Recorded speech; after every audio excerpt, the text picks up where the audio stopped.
E diz aqui, então todo que invocar o nome do Senhor será salvo, vai ser mole assim, vai ser fácil assim. Eu ficava me perguntando, acreditava, se Deus diz, é porque Ele diz. Mas que eu me perguntava, como será? Eu perguntava, como Nossa Senhora perguntou, como se fará isso? Quando o anjo lhe revelou, ela ficou perguntando a si mesma, e perguntou para o anjo, como se fará isso? Como se fará isso? Graças a Deus, o que Nossa Senhora tem nos esclarecido, esclarece também isso.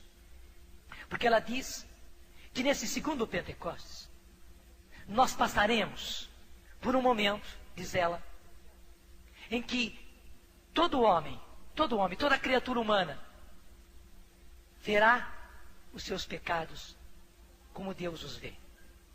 Verá a própria vida como num filme rapidíssimo. Num momento só, cada pessoa verá a sua vida inteirinha como Deus a vê. Até explica ela, será como um pequeno julgamento. Entenda bem, é ela dizendo, não sou eu não. Será como um pequeno julgamento, onde cada pessoa verá diante de si toda a sua vida num momento. Como Deus vê a nossa vida. E diz ela, aí todos terão a chance de se arrepender ou não. E diz ela, aqueles que se arrependerem, e todo aquele que invocar o nome do Senhor será salvo. Gente, nesta hora, quando a gente olhar para os próprios pecados, quando a gente olhar para a própria vida e tiver, graças a Deus, o sentimento de arrependimento, de contrição, e gritar, ai meu Deus, socorro meu Deus, salva-me meu Deus, como fez Pedro. Pedro estava afundando e gritou, Senhor, salva-me. Quem invocar o nome do Senhor, diz a Bíblia, e Nossa Senhora vem dizer ao pé da letra o que a Bíblia diz, todo aquele que nesta hora invocar o nome do Senhor será salvo. O que Nossa Senhora diz é isto. Primeiro, rezem muito. Caminhem muito no Senhor, para vocês não terem o coração endurecido. E rezem pelos seus, rezem por aqueles que não querem se dobrar à vontade de Deus. Rezem por aqueles que parece impossível que eles se convertam, porque as orações de vocês, as penitências de vocês, os jejuns de vocês, haverão de amolecer os corações deles, por caminhos misteriosos que só Deus conhece. Os corações deles também serão amolecidos. E quando acontecer isso, quando acontecer esse segundo Pentecostes, quando nós tivermos essa graça, que vai ser uma graça que Nossa Senhora compara com um pequeno julgamento, quando nós virmos a nossa vida num abrir e fechar de olhos todinha, e tivermos a oportunidade de nos arrependermos ou não, diz Nossa Senhora, que eles se arrependam, que eles tenham a graça de invocar o nome do Senhor, porque explica ela do jeitinho que está na Bíblia. Todo que invocar nesta hora, nesse momento, o nome do Senhor será salvo. Você está entendendo? Apocalipse 20, versículo 1. O que é que o Senhor vai fazer? A primeira coisa que Deus vai fazer é acorrentar Satanás. Até hoje ele esteve solto, até hoje ele esteve dominando como príncipe deste mundo.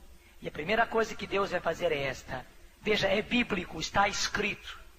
Repete comigo, passará o céu e a terra, mas as minhas palavras não passarão. E é importante que nós saibamos, gente, que todas as palavras da Bíblia vão se realizar. O próprio Jesus fez questão de afirmar, passarão o céu e a terra, mas as minhas palavras não passarão. Não passarão, as minhas palavras não passarão. Até o céu e a terra passarão, mas as minhas palavras não. Está aí na Bíblia. Vi então um anjo que descia do céu, tinha na mão a chave do abismo e uma pesada corrente. Apoderou-se do dragão, e agora explica bem quem é esse dragão, da antiga serpente. E para ficar mais claro ainda, esclarece que é o diabo e Satanás, e o acorrentou por 1000 anos, quer dizer, por um longo tempo. Precipitou-o no abismo, fechando e lacrando com o selo, para que não seduzisse mais as nações, até que se completassem os 1000 anos. Eu sei também de uma coisa, todas as vezes que nós falamos nisso, já vem as pessoas dizendo que a igreja condenou o milenarismo. Então Então dizem, se vocês estão falando aí, lendo aí na Bíblia a respeito desses 1000 anos, vocês estão contra a doutrina da igreja, porque a igreja condenou o milenarismo. E muitas pessoas calam a boca, porque chega alguém dizendo que a igreja condenou o milenarismo. Claro que a igreja condenou o milenarismo, mas o que era o milenarismo? Você sabe que sempre que aparece essa expressão ismo no final, se trata de um exagero. O secularismo é o exagero do secular. O comunismo é o exagero do colocar as coisas em comum. Os próprios Atos dos Apóstolos diz que os cristãos tinham tudo em comum. Tinham tudo em comum. O que aconteceu com o comunismo? O comunismo foi ao exagero, em que tudo é posto em comum, todo mundo igual, é o Estado que rege tudo. Comunismo é o exagero, vai ao excesso. Veja bem, eu vou explicar para você. O comunismo é evidente que é errado e só pode ser condenado. Só pode. Mas o colocar tudo em comum é o que a igreja precisa fazer. Foi o que a igreja primitiva fez. Até nós cantamos, né? Os cristãos tinham tudo em comum, dividiam seus bens com alegria. Verdade ou não é? Cantamos na campanha da fraternidade para todo o tempo. Deus quer. Viver em comunidade é o ideal da igreja. Viver em comunidade é uma necessidade para os cristãos. É uma necessidade. O cristianismo é o exagero. O comunismo é o exagero. É o ir ao excesso. O excesso errôneo. Você sabe que todo o excesso vai além e acaba sendo erro. E não é pelo fato de existir o comunismo, que é claro que é condenado, que nós não devamos colocar tudo em comum. Igualmente, aconteceu na igreja pessoas que exageraram, que extrapolaram, falando a respeito desse milênio, partindo para fantasias do que vai acontecer durante esses 1000 anos, que não está escrito na Escritura, que não está na Bíblia. E também exageraram dizendo que se tratava de 1000 anos exatamente, tudo isso, e a igreja condenou isso. Mas você reconhece, eu não estou inventando nada, está aqui no livro do Apocalipse. É Deus quem fala pela boca de João. Está claro, no versículo 2, que aquele anjo mandado por Deus apoderou-se do dragão, da antiga serpente, que é o diabo e Satanás, e o acorrentou por 1000 anos. Eu não tenho culpa, essa Bíblia diz, o acorrentou por 1000 anos.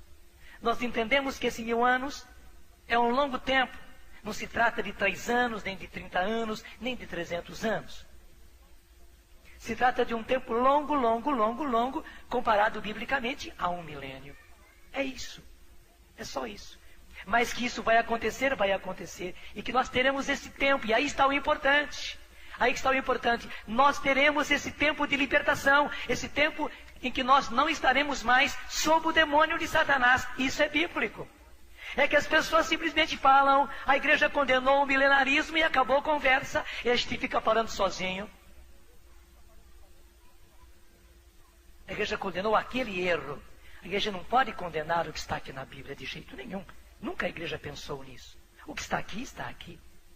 Versículo 3, precipitou no abismo esse dragão, essa serpente, o diabo, Satanás, fechando e lacrando o abismo com o selo, para que não seduzisse mais as nações, até que se completassem os 1000 anos. Novamente, é a Bíblia falando a respeito desses 1000 anos. Claro, nós não tomamos assim ao pé da letra 1000 anos, mas é um longo tempo. Mas o mais importante vem agora ainda. Esqueci de ler o finalzinho, é necessário, depois disso, que ele seja solto por um pouco de tempo.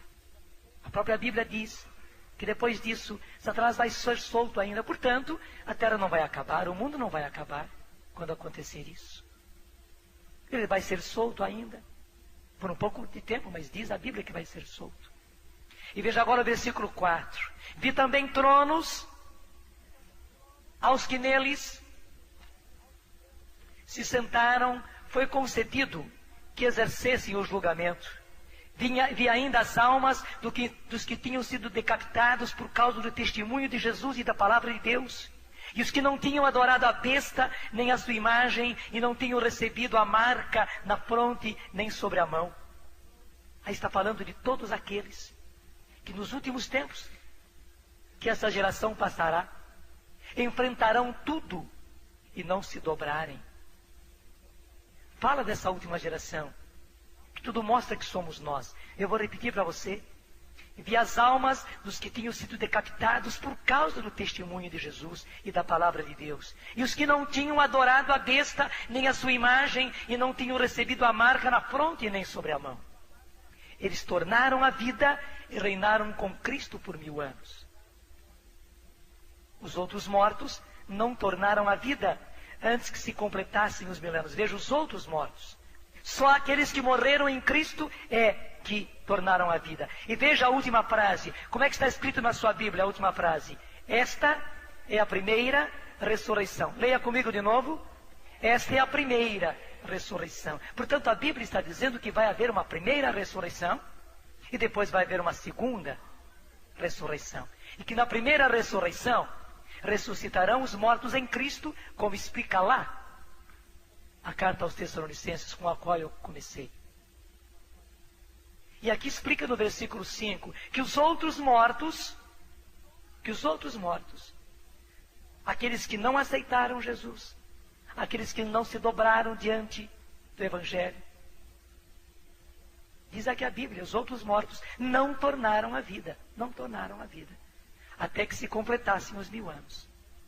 E explica bem, esta é a primeira ressurreição.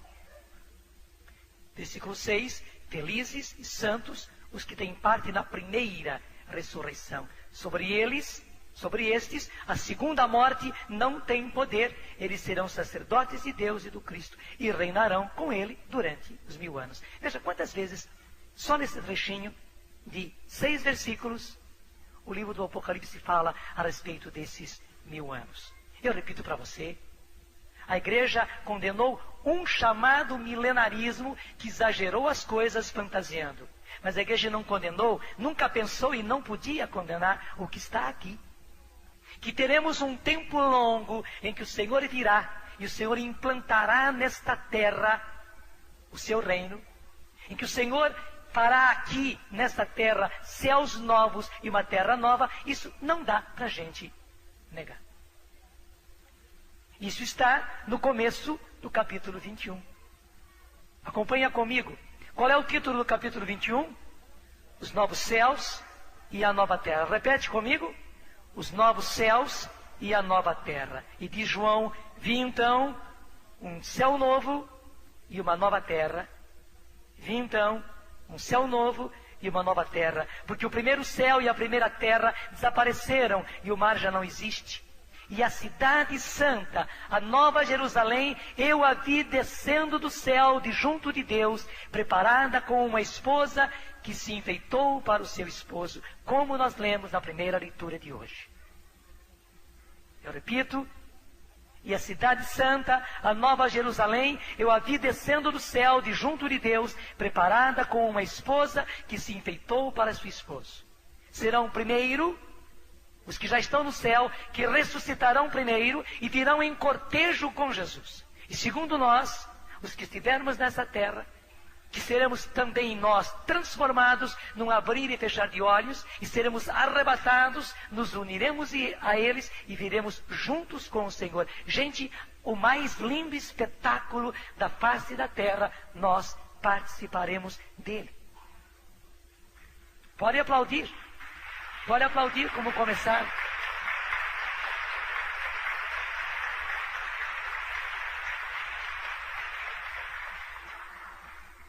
Eu entendo, às vezes, a cabecinha da gente começa a girar quando a gente fala com clareza a respeito disso. Por duas coisas. Primeiro, porque não se falou no passado. Não se pregou. Eu devo dizer, infelizmente, não se prega ainda hoje a respeito disso. Infelizmente. Eu não quereria que fosse assim, mas sou obrigado a dizer. Você está vendo, está tudo aqui na Bíblia. Então, quando a gente vem Explica com clareza. Vocês estão vendo, eu não estou fazendo mistério nenhum, nem exagero nenhum. Eu estou lendo a Bíblia, explicando o que a Bíblia diz, como se faz com um aluno, lê a cartilha e explica o que a cartilha está dizendo. Não é nada mais do que isso. Então, como nós não estamos acostumados com isso, como nunca se falou a esse respeito, como é uma coisa nova que até surpreende a gente, então a nossa cabecinha começa a girar. E segundo, que a tentação não quer que nós falemos a respeito disso e não quer que nós entendamos. Ela prefere que nós fiquemos na ignorância e sejamos levados assim no roldão, sem saber de nada, como gado ao matadouro. Que sejamos engolidos por toda essa onda de esoterismo que está ao nosso redor. Você vê por todos os cantos.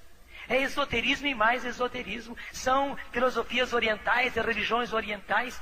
Por todos os cantos, por todos os cantos. Gente, é um supermercado de religiosidades e as pessoas caindo. Essa invenção todas de anjos cabalísticos e mil coisas. E é necessário que quando isso está acontecendo, nós apresentemos aos cristãos a verdade da fé. Conhecereis a verdade que está na Bíblia, que está na doutrina da igreja. Conhecereis a verdade e a verdade vos libertará. E continua dizendo, eu ouvi uma voz forte vinda do trono que dizia, eis a morada de Deus com os homens, ele habitará com eles, e eles serão o seu povo, e ele será o Deus que está com eles. Ele enxugará toda a lágrima de seus olhos, e não haverá morte, não haverá mais luto, nem clamor, nem sofrimento, pois o mundo antigo desapareceu. Pois o mundo antigo desapareceu, gente, será um mundo totalmente novo. Que a palavra de Deus está nos. A Igreja Católica, ele está dividido em números, são parágrafos numerados. No número 1042 é fácil guardar, 1042, pode até tomar nota, depois você olha lá no catecismo que você tem, você vai procurar um e vai ver. A partir do número 1042, cujo título é A Esperança dos Céus Novos e da Terra Nova, o catecismo diz, no fim dos tempos, o reino de Deus chegará à sua plenitude. Os justos reinarão para sempre com Cristo, glorificados em corpo e alma, e o próprio universo será renovado. Veja bem, o próprio universo será renovado. Renovado ou destruído? Renovado. Então não se trata de destruição. E quem é que destrói para renovar? Pelo contrário, a palavra de Deus diz, e o catecismo só podia trazer o que a palavra de Deus diz, que nós teremos isto, os justos reinarão para sempre com Cristo, glorificados em corpo e alma, e o próprio universo será renovado. Então a igreja será consumada na glória celeste quando chegar o tempo da restauração de todas as coisas. E com o gênero humano, também o mundo todo, que está intimamente ligado ao homem, e através dele atinge a sua finalidade. Veja, duas coisas. O gênero humano é transformado, é restaurado. Nós seremos restaurados, nós seremos transformados. E junto com o gênero humano, diz aqui, o mundo todo, que está intimamente ligado ao homem, e através dele atinge a sua finalidade, encontrará a sua restauração definitiva em Cristo. E continua, esta renovação misteriosa, que há de transformar a humanidade e o mundo, a Sagrada Escritura a chama de céus novos e terra nova. Vou repetir, eu até queria que você repita comigo. Primeiro eu vou ler tudo. Esta renovação misteriosa, que há de transformar a humanidade e o mundo, a Sagrada Escritura a chama de céus novos e terra nova. E trocando a coisa, o que é céus novos e terras novas? O que é que a Escritura chama de céus novos e terra nova? É justamente essa renovação misteriosa, mas que vai acontecer. Essa renovação que há de renovar a humanidade e o mundo inteiro. Eu vou dizer, você vai repetir comigo. Esta renovação misteriosa, que há de transformar a humanidade e o mundo inteiro, a Sagrada Escritura a chama de céus novos e terra nova. E aqui cita a segunda carta de Pedro, porque ainda antes de Apocalipse, Pedro chama isso de céus novos e terra nova. E depois cita também Apocalipse. Esta realização definitiva do projeto de Deus, de em Cristo encabeçar todas as coisas, as que estão no céu e as que estão na terra. Neste universo novo, a Jerusalém Celeste, Deus terá a sua morada entre os homens. E agora começa a citar a Escritura. Enxugará toda lágrima de seus olhos, pois nunca mais haverá morte, nem luto, nem clamor, e nem dor haverá mais. Sim, as coisas antigas se foram. Para o homem, esta consumação será a realização última do gênero humano, querida por Deus desde a criação. Desde a criação Deus quis isso. Eu vou repetir. Para o homem, esta consumação será a realização última da unidade do gênero humano, querida por Deus desde a criação. Os que estiverem unidos a Cristo formarão a comunidade dos remidos, a cidade santa de Deus, a esposa do Cordeiro. Veja, então o que será essa esposa do Cordeiro, essa Jerusalém Celeste? É o que está escrito aqui. Os que estiverem unidos a Cristo e que serão transformados, formarão a comunidade dos remidos. Nós formaremos a grande comunidade, a comunidade dos remidos, que a Bíblia chama de a cidade santa de Deus, que a Bíblia chama de a esposa do Cordeiro. Quanto a esta terra, a revelação afirma a profunda comunidade de destino do mundo material e do homem. Também o universo visível está destinado a ser transformado. Está explicadinho aqui, gente. Também o universo visível, portanto, esse mundo material, está destinado a ser transformado. Ignoramos o tempo da consumação da terra e da humanidade. E desconhecemos a maneira de transformação do universo. Nós desconhecemos. E o próprio catecismo confessa que nós não sabemos como será. Quando será, nós não sabemos. E como será, nós não sabemos. Nós desconhecemos a maneira de transformação do universo. Mas que vai transformar, vai. Passa certamente a figura desse mundo, deformada pelo pecado. Mas aprendemos que Deus prepara uma nova morada e uma nova terra. Deus prepara para nós uma nova morada e uma nova terra. Nova terra quer dizer nova terra. Nós teremos uma nova terra, como diz a Escritura e como assegura o Catecismo. Depois você pode pegar e pode acompanhar, número por número, como está aqui no Catecismo. Eu repito, eu comecei do número 1042, 1042. E sabe, gente, isso é lindo. Isso enche o coração da gente. Isso enche os olhos da gente. Não se trata de destruição, não. Nós estamos chegando à meta de Deus, à finalidade de toda a criação. Nós estamos chegando, estamos próximos disso. E você diz, mas então por que existe tanto mal? Por que existe tanta desgraça? Por que existe tanta morte? Por que existe tanta violência que a humanidade não aguenta? Polícia alguma do mundo inteiro aguenta a violência. Por que existe tanta guerra? Por que existe tanta doença? Tanta pobreza, tanta fome?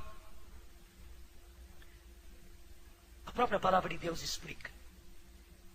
Está lá em Apocalipse 12, 12, que o inimigo, sabendo que pouco tempo lhe resta, veio sobre esta geração, esta última geração, que é a nossa, está na cara, com grande furor, com grande ira. Veja, ele sabendo que pouco tempo lhe resta, ele sabe, ele conhece os sinais das coisas, e é por isso que ele joga poeira, ele joga fumaça nos nossos olhos, para nós não vermos, para nós não entendermos. Ele sabe que pouco tempo lhe resta, mas quer que nós ignoremos, e quer que nós na igreja pouco nos incomodemos com isso, que façamos que nem a geração de Noé. Noé fazendo a arca, e a arca era tão grande como esse rincão, pelo menos, meu Deus do céu. Noé fazendo a arca no seco e todo mundo zombando disso, zombando dele. É isso que acontece no mundo de hoje. Nós falando dessas coisas, nós trazendo o povo para essa arca de salvação e o resto do mundo zombando da gente. É o que estamos vivendo. Mas quem cega este mundo é Satanás.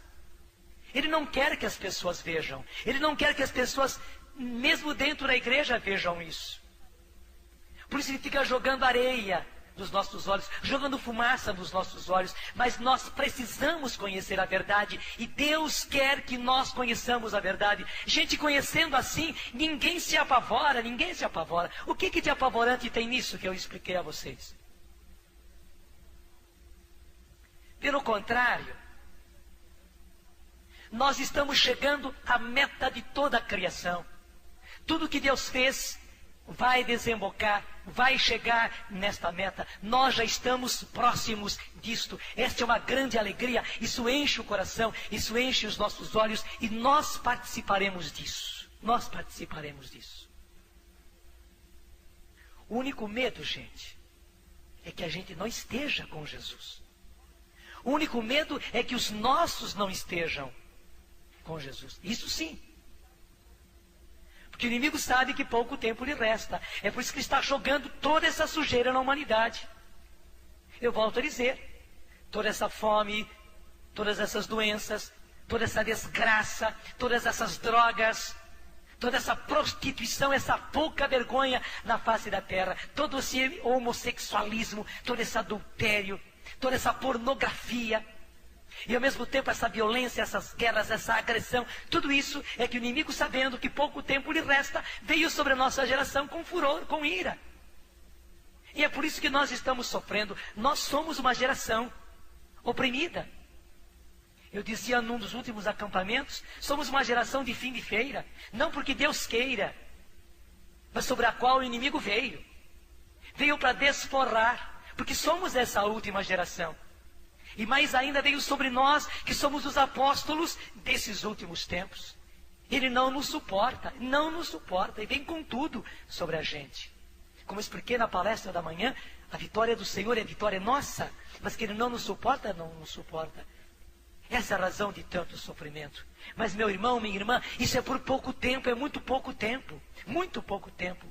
Nós precisamos aguentar firmes e não esmorecer. Pelo contrário, agora é hora de evangelizar, agora é hora de salvar os nossos irmãos, agora é hora de gritar, como eu dizia na última palestra da manhã, de gritar o evangelho, de gritar a palavra por todos os cantos, de dizer a palavra, porque é preciso que nós digamos a palavra. O Senhor vai fazer.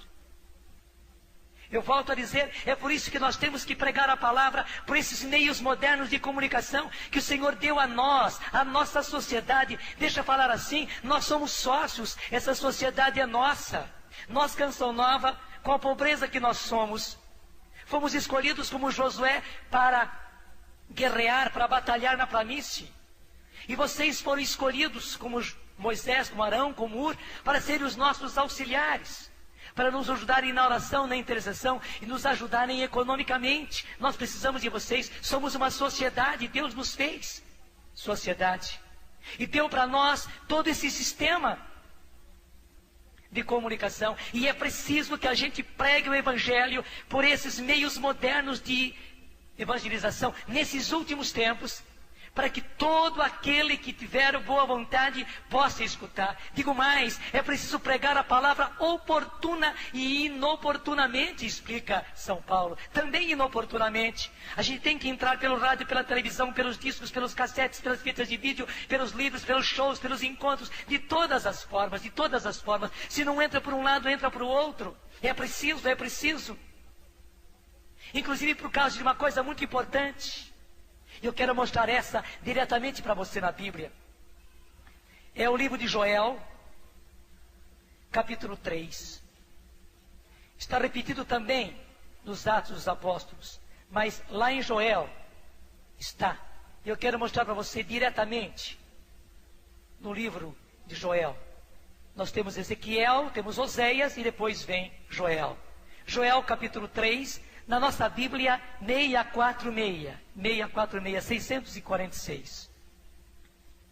Joel 3, 646, onde diz, e nós conhecemos bem essa passagem: depois disso, derramarei meu espírito sobre toda a carne, vossos filhos e vossas filhas profetizarão, vossos anciãos terão sonhos, vossos jovens visões, mesmo sobre os servos e as servas naqueles dias derramarei o meu espírito. Estamos vendo todo esse derramamento do Espírito Santo, estamos vendo.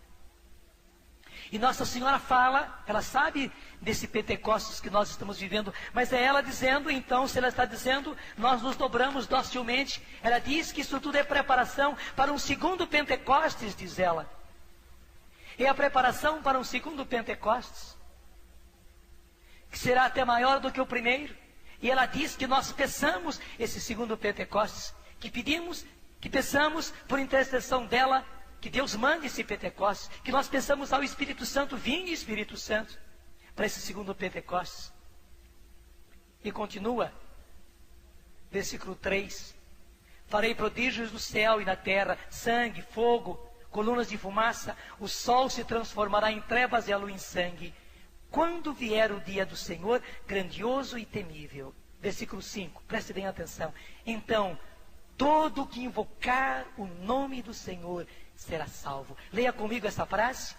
Então, todo que invocar o nome do Senhor será salvo. Então, todo que invocar o nome do Senhor será salvo. Gente, eu sempre olhava essa frase. Claro, eu acreditava nela. Está na Bíblia. Nem sempre a gente entende logo as coisas. Nem sempre. É preciso que o Espírito Santo nos esclareça. Eu ficava perguntando para mim mesmo, mas isso não é moleza demais? Que negócio é esse? Que então, todo que invocar o nome do Senhor será salvo. Nós estamos aqui num esforço enorme para viver na graça de Deus, para fugir do pecado, para obedecer a Deus, para romper com os vícios, para romper com as nossas más inclinações. E a gente se confessa, e a gente reza, e busca oração, para conseguir se manter. E diz aqui, então todo que invocar o nome do Senhor será salvo. Vai ser mole assim, vai ser fácil assim. Eu ficava me perguntando. Acreditava, se Deus diz, é porque Ele diz.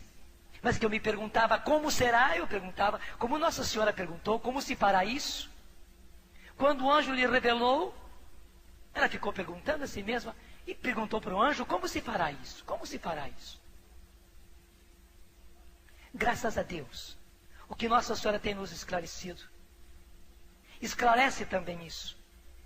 Porque ela diz que nesse segundo Pentecostes, nós passaremos por um momento, diz ela, em que todo homem, toda criatura humana, verá os seus pecados como Deus os vê. Verá a própria vida como num filme rapidíssimo. Num momento só, cada pessoa verá a sua vida inteirinha como Deus a vê. Até explica ela, será como um pequeno julgamento. Entenda bem, é ela dizendo, não sou eu não. Será como um pequeno julgamento, onde cada pessoa verá diante de si toda a sua vida num momento. Como Deus vê a nossa vida. E diz ela, aí todos terão a chance de se arrepender ou não. E diz ela, aqueles que se arrependerem, e todo aquele que invocar o nome do Senhor será salvo. Gente, nesta hora, quando a gente olhar para os próprios pecados, quando a gente olhar para a própria vida e tiver, graças a Deus, o sentimento de arrependimento, de contrição, e gritar, ai meu Deus, socorro meu Deus, salva-me meu Deus, como fez Pedro. Pedro estava afundando e gritou, Senhor, salva-me. Quem invocar o nome do Senhor, diz a Bíblia, e Nossa Senhora vem dizer ao pé da letra o que a Bíblia diz, todo aquele que nesta hora invocar o nome do Senhor será salvo. O que Nossa Senhora diz é isto. Primeiro, rezem muito. Caminhem muito no Senhor, para vocês não terem o coração endurecido.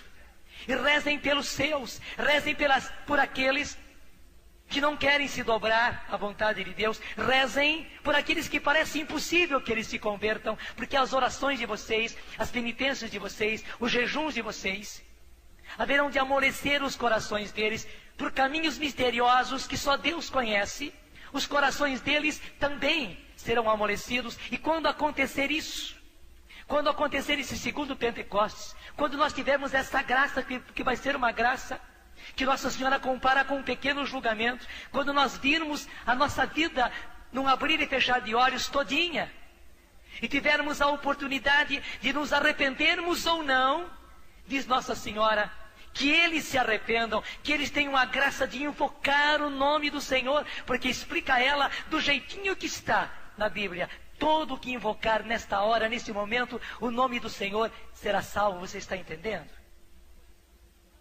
E é por isso que eu e você não podemos parar de evangelizar. É por isso que já há um propósito dentro do nosso coração de levarmos às casas, de levarmos para dentro das casas a igreja, o evangelho. Nós queremos, é propósito de Deus, levar a missa para dentro das casas. Eu sei que é muito mais importante as pessoas virem à igreja e virem à missa, mas deixa eu falar, se as pessoas não vêm à igreja, nós vamos levar pela TV e pela Rádio Canção Nova, nós vamos entrar pelas portas, pelas janelas, vamos entrar pelos telhados, vamos entrar levando a missa para dentro da casa da pessoa, queira ou não queira, porque é preciso amolecer o coração deles, e se um não aceita, o outro vai aceitar.